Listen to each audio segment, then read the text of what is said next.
저는 경기도에서 조그만 카센터를 운영하면서 살고 있는 40세 남성입니다.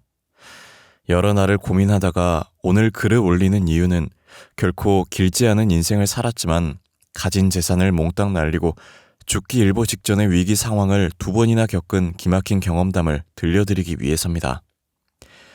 지금 생각해도 등골이 오싹해지고 머릿속이 텅 비는 느낌이 들면서 소름이 끼치지만 한 여성의 도움으로 2번의 위기를 겨우 넘길 수 있었습니다.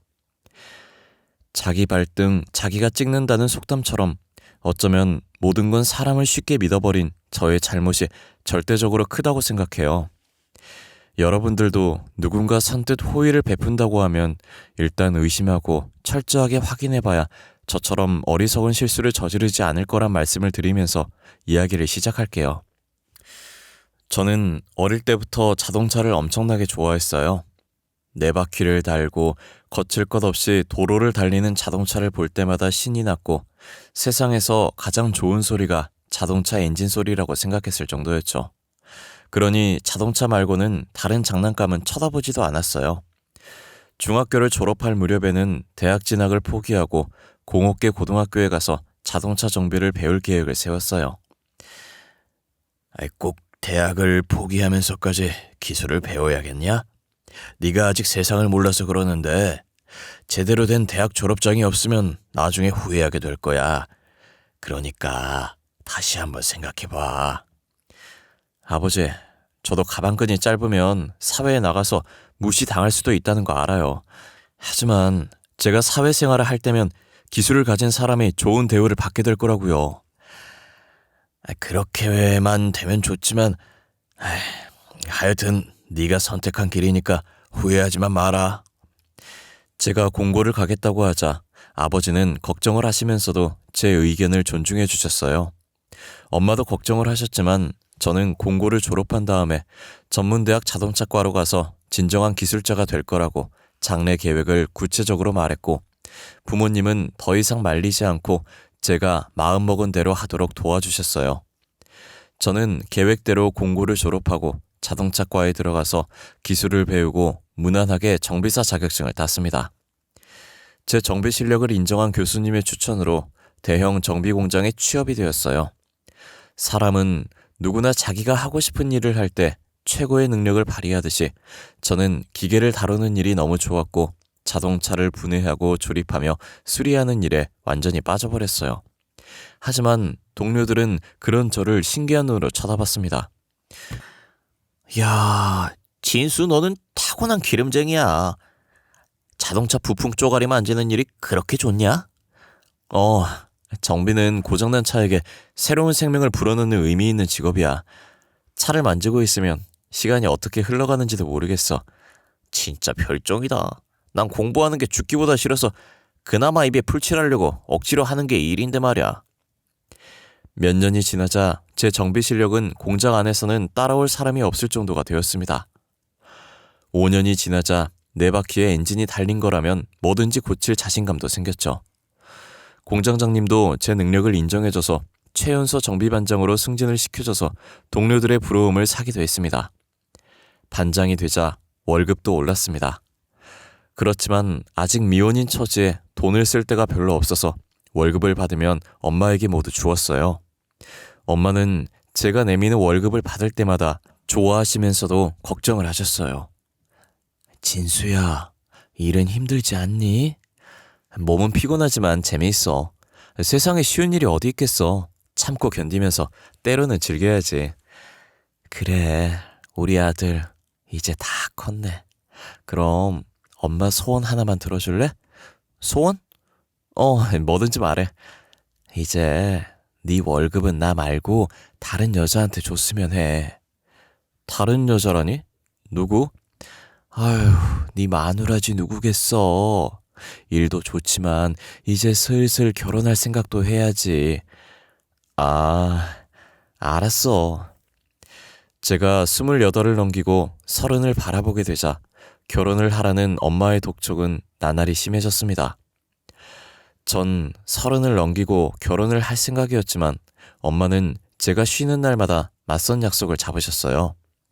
저는 내키지 않았지만 엄마의 성화에 못 이겨 여러 차례 여성들을 만나봤지만 성과는 없었어요.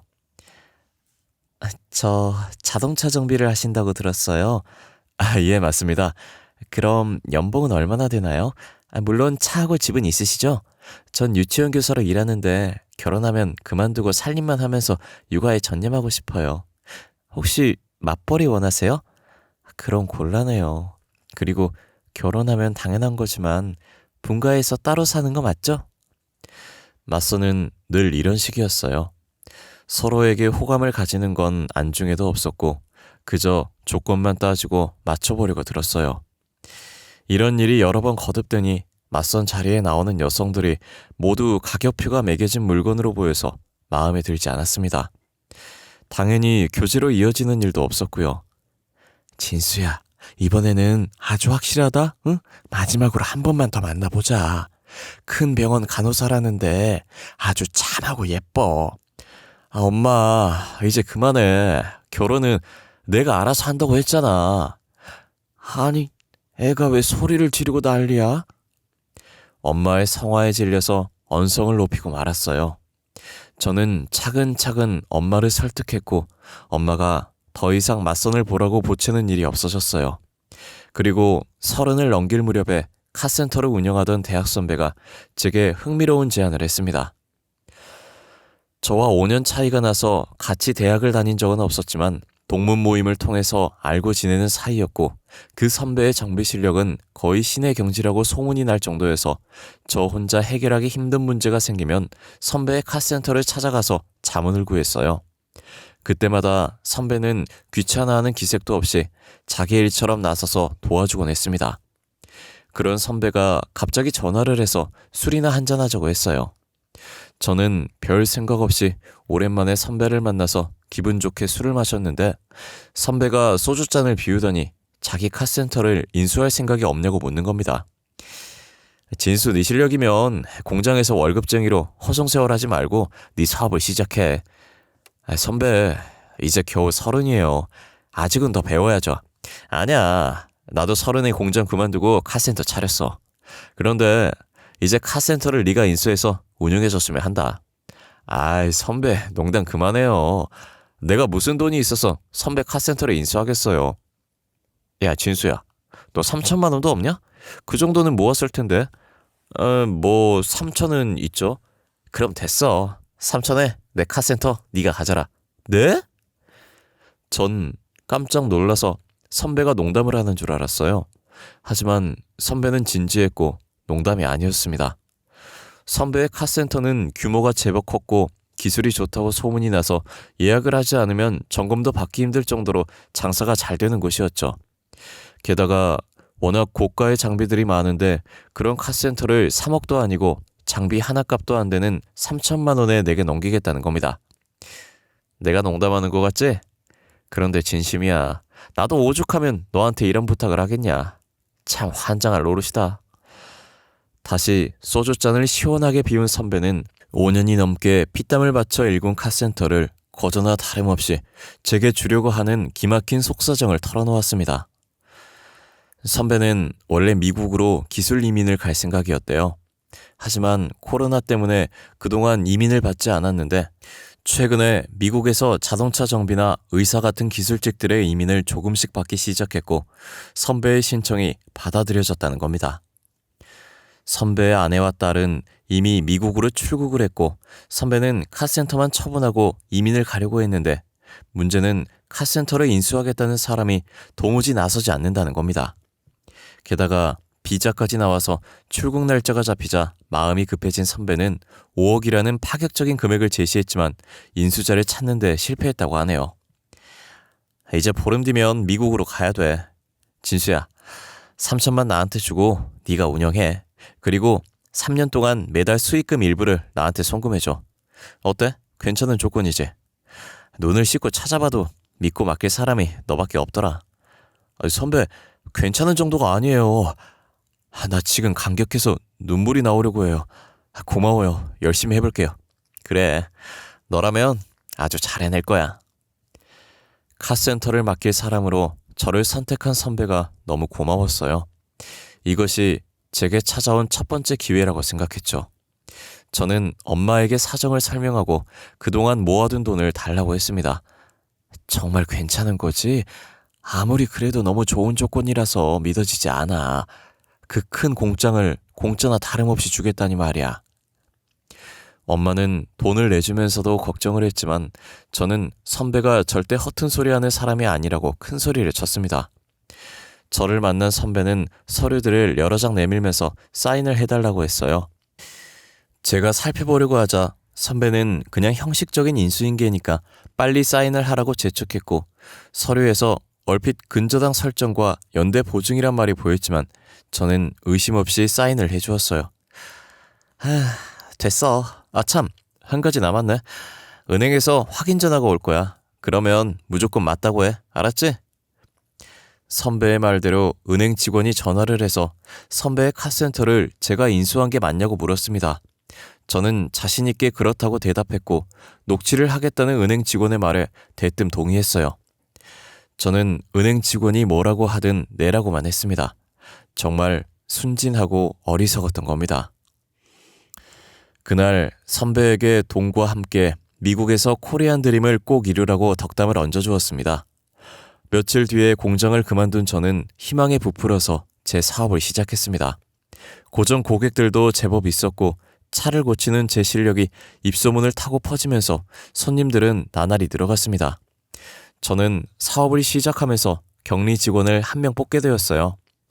지인의 소개로 무역회사에서 격리로 일하다가 회사가 문을 닫는 바람에 실업자 신세가 되었다는 여성을 소개받았어요. 안녕하세요, 사장님. 정지훈이라고 합니다. 그녀의 첫인상은 아주 선하고 얌전해 보였어요. 특히 수줍게 웃는 모습은 괜히 제 마음을 설레이게 만들었습니다. 저는 몇 마디 물어보지도 않고 바로 다음 날부터 출근하라고 말했죠. 그녀의 얼굴을 매일 보는 것만으로도 저는 너무 행복하고 좋았어요. 일을 하다가도 창문을 통해 컴퓨터 앞에 앉아서 열심히 서류를 정리하는 그녀의 모습을 보면 피곤함이 싹 사라지고 저도 모르게 얼굴에 미소가 번지곤 했습니다. 그때 저와 함께 공장에서 일했던 후배놈이 지윤이에 대한 제 마음을 알아채고 말았죠. 후배는 제가 공장을 그만두고 사업을 시작한다고 하자 자기도 데려가 달라고 매달려서 같이 일하게 되었어요. 형, 지윤이 좋아하지? 귀신은 속여도 내 눈은 못 속여. 아이 자식이 헛소리 말고 일이나 해. 형도 이제 사장이야. 꿀릴 게 뭐가 있어. 지윤이한테 형 같은 신랑감이면 가분하지. 내가 다리 놔줄 테니까 잘해봐. 후배는 제멋대로 지윤이와 저를 불러내서 술자리를 만들더니 자기는 슬며시 사라져버렸어요. 둘만 남게 되자 어색함이 밀려왔는데 뜻밖의 지윤이가 먼저 입을 열었어요. 사장님이 저를 어떻게 생각하시는지 모르겠지만 저는 사장님 좋아해요. 말을 마친 지윤이는 얼굴이 발갛게 달아올라서 고개를 숙였어요. 아, 그래. 미투야. 엉겹결에 튀어나온 제 말을 들은 지윤이는 피식 웃음을 터뜨렸고 저도 따라서 웃고 말았네요. 지윤이와 저는 후배놈이 인정하는 커플이 되었고 사랑하는 여성이 곁에 있다는 게 이렇게도 좋고 행복한 것인지 정말 몰랐습니다. 하지만 세상을 다 가진 것 같은 행복은 어느 날 갑자기 완전히 깨지고 말았습니다. 불과 1년 만에 선배의 제안은 제 인생을 완전히 박살내고 나락으로 빠뜨리는 악마의 유혹이란 걸 알게 되었던 거죠. 은행에서 대출금 납부를 독촉하는 고지서가 날아오기 시작했지만 저는 무시했어요. 그러자 은행에서 직원들이 들이닥쳤습니다. 김진수 사장님이시죠? 대출금 변제가 이루어지지 않아서 찾아왔습니다. 대출금 거치 기간 1년이 지났어요. 약정대로 2달 이내 원금과 이자를 전액 일시 상환하셔야 합니다. 아니, 대출이라니 그게 무슨 말씀이죠? 제가 어리둥절한 표정으로 묻자 은행 직원은 제가 사인한 서류들을 보여주었습니다. 전 선배가 제게 떠넘긴 대출금이 있다는 걸 알게 되었어요. 좋아요. 그럼 상환해야 할 대출금이 총 얼마죠? 전부 5억 정도 되겠네요. 네? 5억이라고요? 놀란 저와는 달리 은행 직원은 표정 하나 변하지 않고 모든 걸 자세하게 설명해 주었어요. 그제서야 선배에게 철저하게 속았다는 걸 알게 되었죠. 선배는 처음부터 은행에서 담보대출을 받아서 장비를 들여와서 카센터를 차렸고 대출금을 갚지 않으려고 저를 이용했던 겁니다. 기술 이민을 간다는 건 새빨간 거짓말이었죠. 당연히 선배는 연락이 닿지 않았어요. 딱 2달 후에요. 그때까지 5억을 갚지 않으면 모든 자산을 압류해서 처분하겠습니다. 은행 직원은 얼음처럼 차갑게 통보하고 가버렸어요. 기계 만지는 일만 해와서 세상 물정 모르고 순진했던 저는 선배의 가머니설에 철저하게 농락당한 거예요. 저는 돈을 마련하기 위해서 백방으로 뛰어다녔습니다. 제가 사기를 당했다는 걸 알게 된 부모님까지 나서서 돈을 마련하러 다니는 처지가 되었어요. 하지만 겨우 마련한 돈이 3억 5천이었어요. 만약 2달 안에 나머지 1억 5천을 구하지 못하면 모든 걸 압류당하고 알거지가 될 신세였어요. 앞이 캄캄했고 매일 밤 한숨도 잘 수가 없었어요. 그러던 중에 믿었던 후배놈까지 일을 그만두고 자기 살 길을 찾아서 떠나버렸습니다. 그때 공경에 처한 제게 지윤이가 도움의 손길을 내밀었어요. 오빠, 무슨 고민 있어? 안색이 너무 안 좋고 틈만 나면 멍하니 앉아서 한숨만 쉬잖아. 무슨 일이야? 제 고민을 차마 털어놓을 수 없어서 망설이는데 지윤이가 거듭 물었어요. 혹시 돈 문제야? 이제는 지윤이를 속일 수 없다고 생각해서 솔직하게 모든 걸 털어놓았습니다.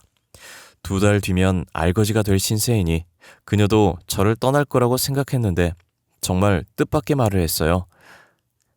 오빠, 우리 엄마가 식당 운영하는 거 오빠도 알지?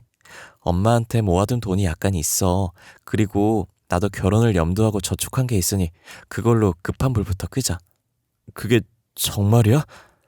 저는 남자 체면에 결혼도 하지 않은 예비 처가의 손을 벌리는 것이 얼굴을 들 수 없을 정도로 부끄럽고 염치 없는 일이었지만 은행의 압박과 독촉이 날로 심해져서 카센터를 지키려면 다른 방법이 없었습니다. 결혼 전 장모님의 날선 반응을 예상했지만 다행히 따뜻하게 받아주셨습니다. 하늘이 무너져도 솟아날 구멍은 있는 법이야. 그러니 용기 잃지 말고 꿋꿋하게 헤쳐나가게나. 장모님, 정말 감사합니다. 이 은혜는 죽어서도 잊지 않겠습니다. 장모님의 따뜻한 위로에 마음이 울컥해져서 그만 눈물을 보이고 말았네요. 사내가 눈물이 이리 해퍼서 어째? 응? 살다 보면 지금보다 더한 일도 생길 텐데 그만 눈물 닦고 웃으면서 당당하게 살아. 그렇게 아내와 장모님의 도움으로 카센터를 지키게 되었어요. 거액의 대출을 가족이 총동원되어서 겨우 처리하고 카센터가 정상으로 돌아오자 저 혼자 살겠다고 그만뒀던 후배놈이 다시 찾아와 받아달라고 부탁을 했습니다. 한 번 배신한 놈은 또 배신한다는 말이 있지만 지금은 저 혼자만으로는 밀려드는 정비일을 도저히 감당할 수 없어서 다시 일하도록 받아주었어요. 이제는 정말 고생 끝이라고 생각했는데 그게 아니었습니다. 정말 엄청나고 충격적인 일이 저를 기다리고 있었어요. 아내와 저는 형편이 풀리자 미뤘던 결혼식을 올리고 정식으로 부부가 되었는데 불과 2년 만에 아내가 뇌종양 판정을 받고 쓰러져 버린 겁니다. 저는 담당 의사를 찾아가서 돈은 얼마든지 들어도 좋으니 살려만 달라고 애원했습니다. 하지만 의사는 굳은 표정으로 고개를 저었어요. 종양이 너무 크고 이미 다른 장기로 전이가 시작된 상황이라 수술이 불가능한 상황입니다. 의사가 되어서 이런 말씀밖에 드리지 못해 너무 죄송합니다. 지푸라기라도 잡는 심정으로 애원했지만 의사는 저의 마지막 희망마저 포기하게 만들었어요. 약물 치료를 했지만 아내의 상태는 나아지지 않았습니다. 저는 마지막까지 포기하지 않고 아내의 곁을 지키면서 정성을 다해 간호를 했어요. 그렇지만 무심한 아내는 6개월 만에 제 곁을 떠나고 말았죠.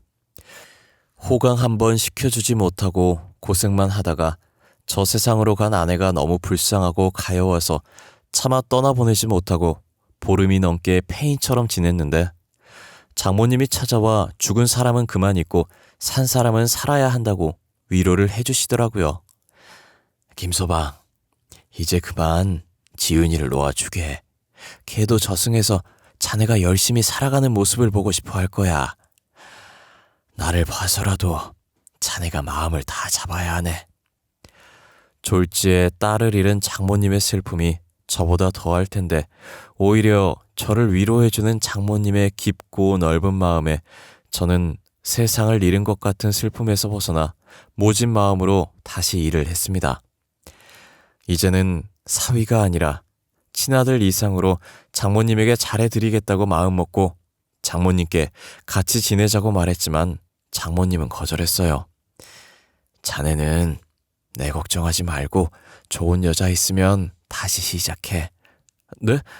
그게 무슨 말씀이세요? 전 장모님을 엄마로 생각하면서 모시기로 작정했으니 그런 말씀은 하지 마세요. 김서방, 자네 앞길이 구만리 같은데 괜히 내가 자네 발목을 잡고 싶진 않네.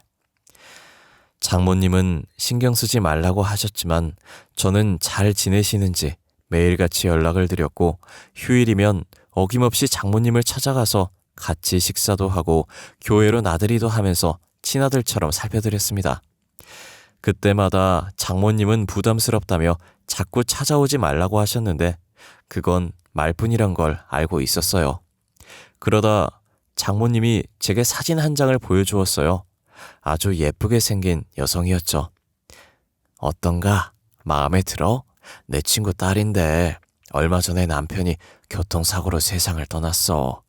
내 생각에는 자네하고 잘 맞을 것 같아. 한번 만나봐. 장모님은 혼자 된 사위의 재혼중매를 서려고 하시는 겁니다. 전 어이가 없어서 장모님에게 처음으로 화를 내고 말았어요. 장모님, 왜 이러세요? 전 끝까지 장모님 모시면서 살겠다고 했잖아요. 김서방, 나를 생각해주는 자네 마음은 고맙지만 이제는 자네도 새 출발하게. 그래야 내 마음이 편해. 전 재혼할 생각 없어요. 그러니까 장모님도 다른 여자 만나란 말은 하지 마세요. 장모님은 저를 만날 때마다 미안한 마음이 들어서 불편해 하셨습니다. 하지만 저는 마지못해 장모님을 보살펴 드리는 게 아니었습니다. 장모님이 선뜻 1억이 넘는 거액을 내주지 않았다면 전 아마 이 세상 사람이 아닐지도 모르는 일이니까요. 물론 그 돈은 거의 다 갚았지만 제 마음속에는 여전히 부채의식이 자리 잡고 있었습니다. 1년이 넘게 지나자 아내를 잃은 슬픔은 가라앉았고 장모님도 저를 아들로 여기면서 지내게 되었는데 사람 일이란 참 묘한 것이어서 5년이 지난 뒤에 제게 여자가 생겼습니다. 그녀의 이름은 정소희였고 카센터에 자주 오는 단골 손님이었어요.